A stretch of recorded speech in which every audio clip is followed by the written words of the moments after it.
Hello everyone, welcome करते हैं आपको यूट्यूब चैनल में। आज हम ये वीडियोस जो है बिगिनर्स के लिए बना रहे हैं, यानी कि जो हमारे न्यू शौकीन लोग हैं, गार्डनर बनना चाहते हैं या जिन्होंने पहले कोशिश की है कुछ प्लांट्स लगाने की लेकिन वो नाकाम रहे हैं, उनके लिए ये वीडियोस हैं।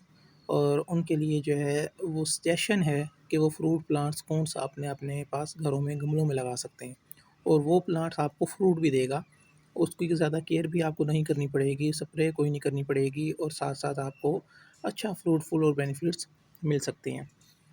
जी फ्रेंड्स, हम बात करने वाले हैं आज शहतूत प्लांट के बारे में, मलबेरी के बारे में। मलबेरी प्लांट ये इंडियन मलबेरी है। इस पे जो फ्रूट साइज़ होता है वो 4 से 6 इंचज़ तक होता है और छोटे फ्रूट्स भी इस पे लग जाते हैं। कोई अब नॉर्मल टाइप हो थोड़ा बहुत, वो तकरीबन हाफ़ इंच, 1 इंच से लेके और 4 इंच तक इसकी जो है लेंथ रहती है। नॉर्मल साइज़ जो है वो 3 to 4 इंच नॉर्मल रहता है। और एक्स्ट्रा ऑर्डिनरी अगर आप उसको फर्टिलाइज़र वगैरह वक्त पे दें और अच्छी ग्रोथ कर जाए फ्रूट, तो वो 6 इंचज़ तक चला जाता है। अभी जो मैं बात करने वाला हूँ कि ये सबसे ईज़ीएस्ट प्लांट है ऑलमोस्ट ऑल रीजन्स में, क्योंकि इस पे एक तो फ्रूट फ्लाइज़ वगैरह और इस तरह का कोई चक्कर नहीं है, इस पे किसी तरह के इंसेक्ट्स वगैरह अटैक नहीं करते। और इस पे जो है फ्रूटिंग जो है वो साल में एक दफ़ा होती है, यानी कि फरवरी के महीने में इस पे नई कुम्भलें निकलेंगी। अभी क्योंकि डोरमेसी का सीज़न स्टार्ट होने वाला है और जब इस पे नई कुम्भलें निकलेंगी तब जो है इस पे नए शूट्स के साथ आपके पास फ्रूटिंग स्टार्ट हो जाएगी। अभी मौसम है सितंबर की 16 तारीख़, और सितंबर की 16 तारीख़ को भी इस पे फ्रूटिंग हो रही है। वो किस वजह से है, बहुत से मेरे पास क्वेश्चंस आए हैं वीडियोस में। पहले भी इस पे डिटेल वीडियो मौजूद है और अभी जो है मैं फिर वीडियो बना रहा हूँ उस क्वेश्चन को हाईलाइट करने के लिए कि इस मौसम में फ्रूटिंग जो होती है वो होती है हमारे पानी की वजह से। पानी जब हम रेगुलर दे रहे होते हैं तो प्लांट जो है वो दोबारा बूस्ट अप होकर ग्रोथ स्टार्ट कर देता है और ग्रोथ के साथ जो है वो हमारा फ्रूट भी बनने लग जाता है। अब होता ये है कि हम अपनी वाटरिंग जो है वो कम नहीं कर रहे होते, जिसकी वजह से फ्रूट गिर जाता है बार बार। और इस मौसम का, क्योंकि ये सीजनली फ्रूट नहीं है, इस मौसम में फ्रूट लगता ही नहीं है, तो ये फ्रूट जो है ये बार बार गिरता ही रहेगा। जैसे ये देखेंगे हाफ रिप हुआ है और उसके बाद गिर गया। इस तरह का बहुत सा फ्रूट जो है वो अभी भी लगा हुआ है, लेकिन ज़्यादा जो है ये फ्रूट नहीं लगता, ये रेयर होता है और ईटेबल भी नहीं होता क्योंकि जायका ही नहीं होता इसका, सीजनली नहीं है। और ये जो है अगर आप इसकी वाटरिंग रोक देते हैं, अगर आपके पास तो है पोट के अंदर, तो आपको हल्के से मॉइस्चर बनाए रखना है और इसको फुल सनलाइट में रखें, हल्का सा मॉइस्चर पोट में बना रहे। अगर आपने इसे जो है ज़मीन में लगाया हुआ जैसे मैंने है, ये तकरीबन 5 साल का प्लांट है, तो आप इसे वाटरिंग जो है वो हफ्ते बाद या 10 दिन बाद करें। अब क्योंकि मेरे पास ये प्लांट जो है वो ज़मीन में लगा हुआ है, लेकिन इसके साथ साथ मज़ीद जो है वो 4 से 5 प्लांट जो है मेरे इसी जगह पे स्पेस में लगे हुए हैं। अब स्पेस मेरे पास कम है और प्लांट्स ज़्यादा हैं, तो मेरी सॉइल जो है वो बहुत जल्दी ड्राई हो जाती है और छोटे प्लांट्स जो हैं, सेंसिटिव प्लांट्स जो हैं, वो ड्राई होते हैं, जिसकी वजह से पानी देना पड़ जाता है। तो आप जो है अगर गमले में लगाना चाहते हैं तो ये बेस्ट प्लांट है आपके लिए, ये लगाएं।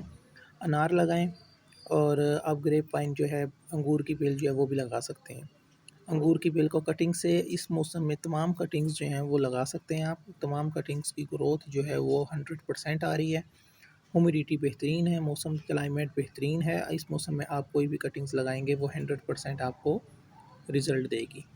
आप इसकी कटिंग्स लगाएं और उसको खुद से ग्रो करें और ऐसे पौधे लगाएं जिसको आप रीग्रो कर सकें और मल्टीप्लाई कर सकें। अब जैसे शहतूत है, इसकी कटिंग्स आराम से इजीली हो जाती है और छोटी सी छोटी स्पेस में भी आपको अच्छी फ्रूट दे सकती है।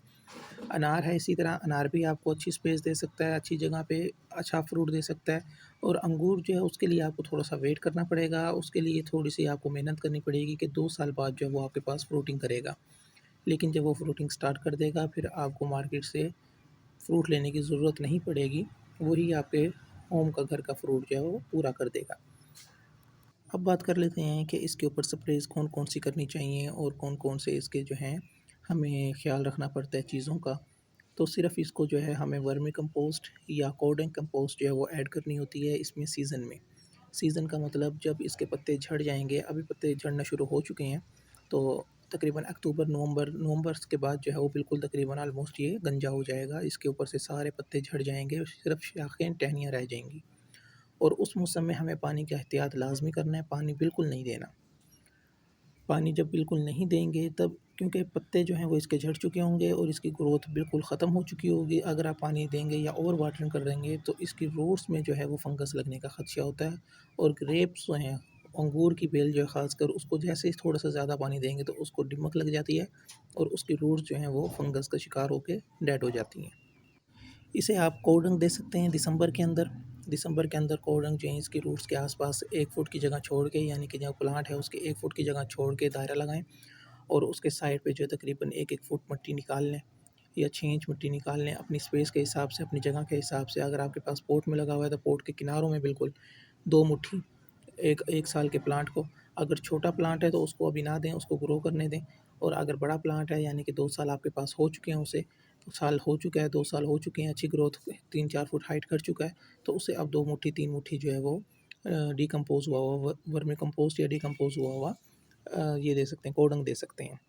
अगर आपके पास ज़मीन में लगा हुआ है तो आप इसे 1 से 2 किलो तक 1 साल के पौधे को दे सकते हैं। इसकी साइड्स में, रूट्स में जो है वो सारा डाल दें और ऊपर से कवर कर दें। जैसे ही फरवरी शुरू होगा, प्लांट को बूस्ट अप होगा, प्लांट बूस्ट हो जाएगा और उस पे बहुत ज़बरदस्त फ्रूटिंग और फ्लावरिंग और फ्रूटिंग हो जाना शुरू हो जाएगी। अभी जो है वो सितंबर का महीना चल रहा है, पतझड़ का मौसम चल रहा है, तो अभी हम इसकी कटिंग्स जो हैं वो लगा सकते हैं। मैंने कुछ कटिंग्स लगाई हैं, कुछ मेहंदी की वगैरह की, तो वो भी ग्रो होना शुरू हो चुकी हैं। इनकी कटिंग्स जो है वो भी हमने लगानी है और वो भी रिज़ल्ट आपके साथ शेयर करेंगे। ये ईज़ीएस्ट प्लांट्स हैं जिनको आप ईज़िली ग्रो कर सकते हैं। और जो दोस्त इन जिनसे ग्रो नहीं होते, वो अपना क्लाइमेट के हिसाब से चेक करें कि वो ज़्यादा पानी तो नहीं दे रहे, या उनकी सोइल में रॉ मटेरियल तो ज़्यादा नहीं है, कंक्रीट के पीसेस तो नहीं है, या उनके पास कोई ऐसी वजूहात जिनकी वजह पे इनकी रूट्स जो है वो डेवलप नहीं हो पाती। या कुछ दोस्त ऐसे भी हैं जो प्लांट को लगा के भूल जाते हैं, 4 से 5 साल तक, 6 साल तक वो एक ही पॉट के अंदर पड़ा रहता है। स्टार्टिंग में तो फ्लावरिंग फ्रूटिंग अच्छी होती है उन पे, लेकिन लास्ट में आके, यानी कि लास्ट 2 ईयर 3 ईयर में आके जो है वो शिकार हो जाता है ड्राईनेस का। और उसकी जो ग्रोथ होती है वो रुक जाती है, उसकी फ्लावरिंग फ्रूटिंग जो है वो रुक जाती है, वो नहीं हो पाती। तो वो होता है रूट बाउंडिंग की वजह से। जब प्लांट एक ही जगह पे एक ही पॉट में लगा रहेगा तो उसकी रूट बाउंड होना शुरू हो जाती है, घूमना शुरू हो जाती है, इसकी दीवारों के साथ, पॉट की दीवारों के साथ लगना शुरू हो जाती है और उससे टकरा के वो अंदर अंदर घूमती रहती है। और उसकी वजह से जो है प्लांट की ग्रोथ फिर रुक जाती है, क्योंकि रूट्स को जगह नहीं मिल रही होती आगे ग्रो करने की, तो प्लांट भी आपका रुक जाता है। उसके लिए ज़रूरी है कि साल में एक दफ़ा कम अज़ कम हर प्लांट को जो है वो रिपोर्ट किया जाए या उसको ट्रांसप्लांट किया जाए। रिपोर्ट का मतलब होता है कि आप उसी पॉट के अंदर जो है दोबारा निकालें, उसकी हल्की सी रूट्स जो हैं वो ट्रिम करें और उसको दोबारा उसी पॉट में लगा दें। ट्रांसप्लांट होता है कि अगर हम एक पॉट में से निकाल के दूसरे पॉट में शिफ्ट कर रहे हैं, उसको एज़ इट वैसे ही आप उठाएँ और उससे थोड़े से बड़े पॉट में लगा दें, तो वो भी तरीका बेहतर है। उम्मीद है आपको वीडियो अच्छी लगी होगी। वीडियो अच्छी लगी है तो शेयर करना, सब्सक्राइब करना ना भूलिएगा। अपना ख़्याल रखिएगा और इसी तरह गार्डनिंग करते रहिएगा। सरसब और शादाब चीज़ों को रखिएगा। अपने प्लांट्स का ख्याल रखिएगा, गर्मियों में इनको शेड एरिया दें। खुदा हाफिज़।